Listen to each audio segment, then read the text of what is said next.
যুক্তরাষ্ট্রের সেনাবাহিনীর প্রশান্ত মহাসাগরীয় কমান্ডের deputy commander lieutenant general Joel B Vowell সোমবার রাত 10টার দিকে হজরত শাহজালাল ইন্টারন্যাশনাল এয়ারপোর্টে অবতরণ করবেন এবং তিনি 3 সদস্যের প্রতিনিধি দলের নেতৃত্ব দিবেন বলে ঢাকার একটি কূটনৈতিক সূত্র জানিয়েছে।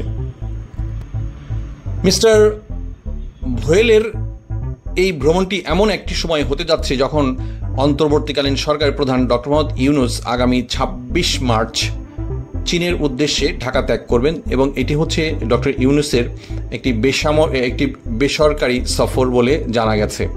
তবে এই মার্কিন সেনাবাহিনীর উচ্চপদস্থ কর্মকর্তার এই সময়ে ঢাকা সফরকে রাজনৈতিক বিশ্লেষকরা বিভিন্ন অ্যাঙ্গেলে যুক্তিতর্ক দিয়ে উপস্থাপন করছেন। তাদের কাছে এই সফরটি অত্যন্ত গুরুত্বপূর্ণ বলে মনে করছেন এবং মিস্টার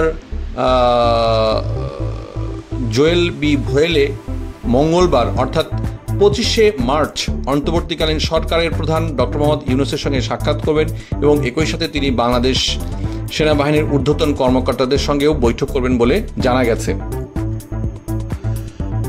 ধারণা করা হচ্ছে লেফটেন্যান্ট জেনারেল জোয়েল বি ভোয়েলের এ সফরে তিনি মিয়ানমারের রাখাইন রাজ্যের সঙ্গে বাংলাদেশের সীমান্তের যে প্রতিরক্ষা ব্যবস্থা আছে সেই প্রতিরক্ষা ব্যবস্থা কিভাবে আরও জোরদার করা যায়, কিভাবে এটিকে আরও টেকসই করা যায় সেই বিষয় নিয়ে তিনি আলোচনা করবেন বলে অনেকে আশা করছেন।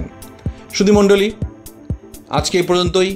এই ধরনের নিউজ নিয়মিত পেতে আমাদের এই চ্যানেলটি এখনই সাবস্ক্রাইব করুন এবং আমাদেরকে উৎসাহ প্রদান করুন। ধন্যবাদ।